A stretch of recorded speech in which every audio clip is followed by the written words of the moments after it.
Now I'd like to talk to you a little bit about multi-grafting tropical hibiscus. So tropical hibiscus is something that's pretty readily available at a lot of different kind of grow stores, and it responds very well and very rapidly to grafting. So it's often used as a student demonstrator.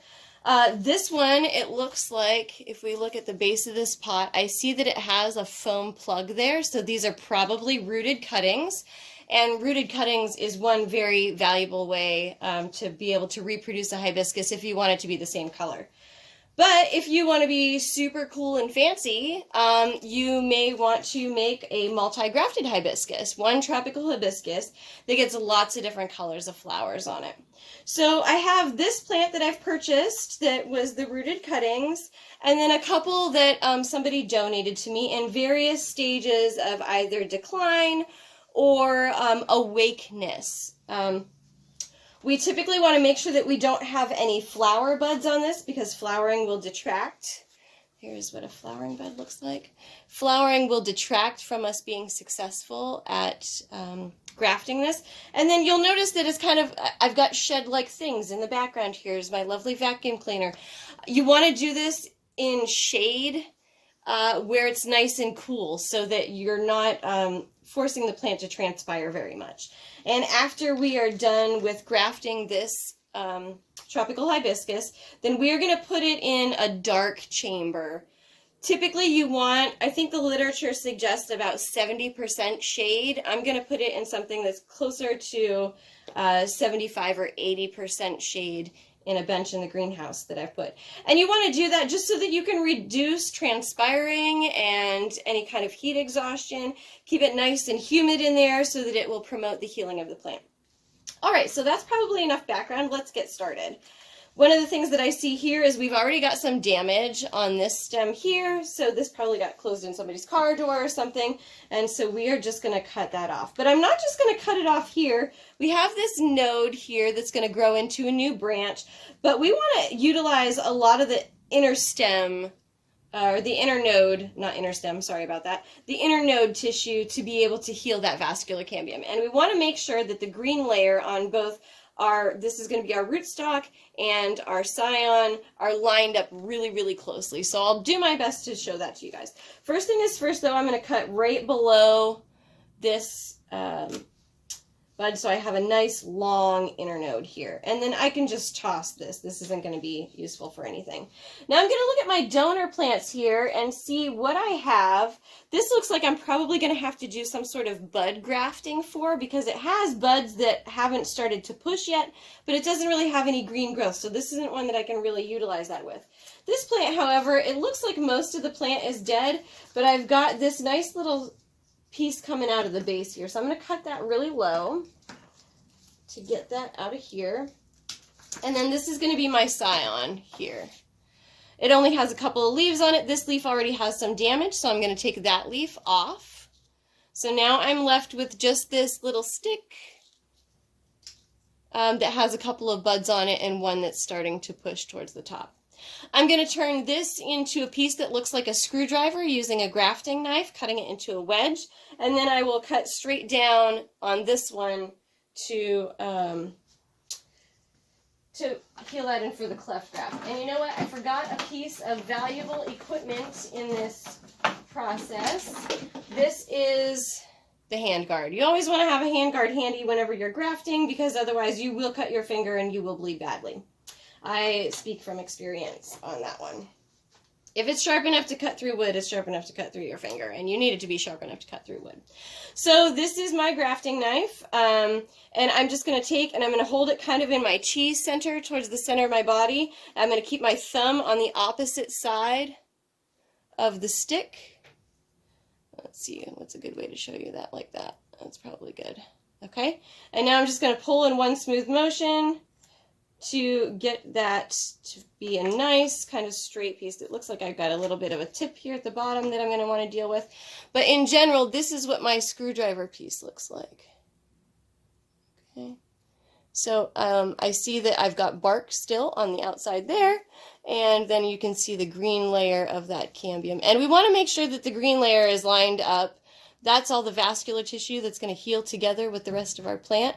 And we want to make sure that that's lined up really, really well. Okay, so now I'm going to take my scion, and I'm going to take my rootstock, and I'm going to cut just straight down into my rootstock. Oops, that didn't work out well. This is pretty skinny. We're dealing with some pretty slender tolerances here with the hibiscus. You probably would want to, for more instant gratification, work with a bigger plant. Let's go more towards the center there, and I'll look a little more carefully. There we go. We'll go slow. That's good. Okay, now I've got that wedge cut in the center here, straight down, and then I'm going to pry this open just a little bit. I think I want to clip off. There's a little bit of a bump. There's a little bit of a bump down here at this base, and so I want to kind of remove that so that it's nice and flat down there, because that's going to create a space where it's just not going to line up and connect very well. Okay, so now we're going to line this up as good as we can, and I'll show you guys really closely in a second. This is a really good one for you to be able to see, because I've got two different colors of stem tissue here that we're lining up, so it's really obvious. There. See that wedge piece that I just shoved right in there? Okay. Now, the other thing that we really need to make sure that we do is keep this in really tight, close proximity. So I use a product that's called Parafilm. If you guys have done any laboratory work, you are familiar with this. They do make one that they sell specifically for grafting. I just use the regular laboratory grade. I don't see that there's too much of a difference, and maybe even the laboratory grade is a little bit stretchier. So this comes on a, it's basically just wax. And so I'm going to peel that off of its paper backing, like that. And then I like to fold it in half and warm it in my hands a little bit. If you warm it just a little bit, it'll make it a little extra stretchy for you. And then I'm going to take and just going to pull that so that it stretches. There we go. Very good. Okay, and now we're going to wrap.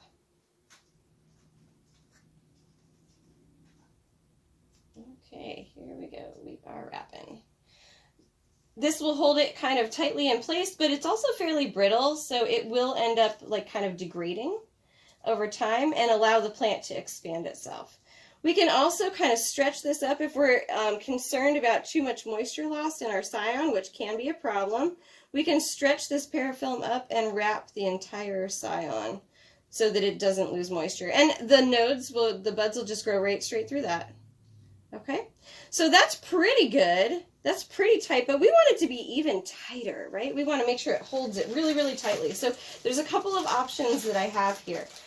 These are little clips that I purchased that are actually for tomato grafting.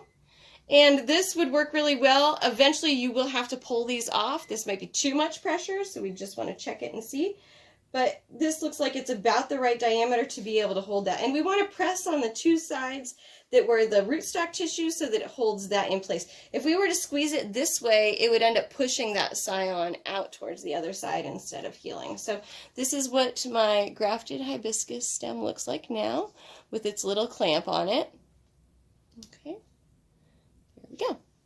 All right, now let's do another one.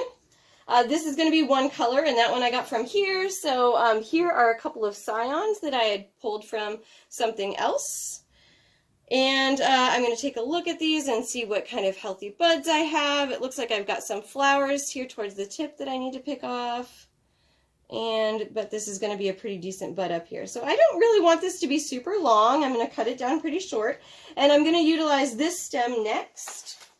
We could also remove some of this bigger foliage down here to reduce water loss while we're trying to heal our scion and our rootstock together too. And that's probably a good idea. So I'm just going to go ahead and remove the bigger leaves. I'll leave the littler, we'll leave the littler ones alone.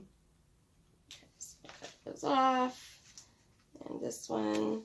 Again, we're going to go below a node, just below a node, so that we have a long inner node to work with here.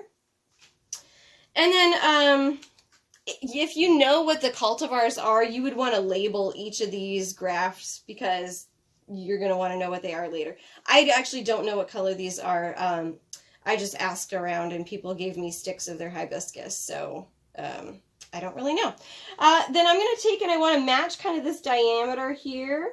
And it looks like that diameter is going to be all the way up here. I've got a nice long inner node here available now. My next node is here. And so this is going to become my screwdriver piece, and this is going to be my rootstock piece. So we're going to just go ahead and swipe like that, and swipe like that. There we go. That one, this one looks a little bit wide still, so we're going to kind of whittle it a little bit to make it a little less wide. Okay. And then you want to look down on that to make sure that it's, you know, fairly flat. You don't really want it to be bulgy anywhere, because if it's bulgy, that's going to be an area where it puts pressure on and pushes out the rest of your rootstock, so that you don't get good surface contact. Here we go. That's our little screwdriver piece. Little cambium layer on there. Okay. And so now we're going to take our rootstock. Oh, don't lose that. I better put that somewhere that I'm not going to lose it. I'll set it right there on the pot. Otherwise, it might fall through the holes in my little cart here. Ah. Okay. And then now we are going to take and cut straight down into this. Again, I'm going to go slow with these because this is a very pliable rootstock right now. It's very well watered. Well watered is very important for when you're doing this. Okay, there we go. All right, let me line that up and then I'll show you guys. Here we go. So you can see you can really see the difference in stem color between these two to know that we have a graft on there. Okay. Let's see if it stays for a little while I get my parafilm ready. Okay. Excellent. These make really fun gifts, or you know, you can just wow and impress your friends with all these different colors. If you have friends that get other colors, you can just keep grafting these too. Like there's no limit to the number of colors that you can put on here. I will say that grafting, you want it to be somewhat compatible between the species. So if you're doing mostly tropical hibiscus, it should work just fine. But I'm not sure if you could go as far out as like tree mallows or rose of Sharon. Those are also in that Malvaceae family. You might be able to graft those. I mean, you might as well try it, right? If you have the material and you can. But I'm not sure if that's too genetically distinct from the tropical hibiscus or not. Oh, come on, you. Sometimes these parafilm pieces really stick to their backing, and so I kind of roll it with my fingers like this, kind of like what you would do with a sticker that you wanted to get off. But it looks like this one's going to be... Oh, there we go. I got it. I got it. I'm almost there. Come on. Also doesn't help that I have very small thumbnails. Perk of the trade. Being an avid gardener, you often lose your thumbnails for... Not lose them, but just have short ones because they break really easy. So we're warming it up. And now we're going to stretch it out. Look at how stretchy that is. Nice and stretchy. Okay. And then we're going to make sure that we're holding it on carefully so that we're not pushing it off. And then wrap around in a circle here. Okay. That's good. And then I'm going to go up and over the top with this one. This is a fairly short scion, so I can get away with going up and over the top like that, and then pinch on the sides, just so that it kind of keeps it nice and, it's like a little humid bag in there. You know, I've seen where some people use like they actually use little bags, and they just clamp them on at the top. You could probably do that if you wanted to. In this case, I think I might as well just try a rubber band. Let's see if there's any difference between these two. There's actually lots of differences that we're introducing here, so this wouldn't make a good experiment. With this particular thing, you would want to make sure you're using the same rootstock and same cuttings and same treatment, and there's a lot of factors that you would have to do to make sure that this could be a valid experiment. But for right now, we're just going to make this a fun thing to show you guys. And then so we wrap that, and then we're going to tuck that in. Okay. If you want to see really closely how I do the rubber band tucking, then you would want to take a look at a different video that I'd put together.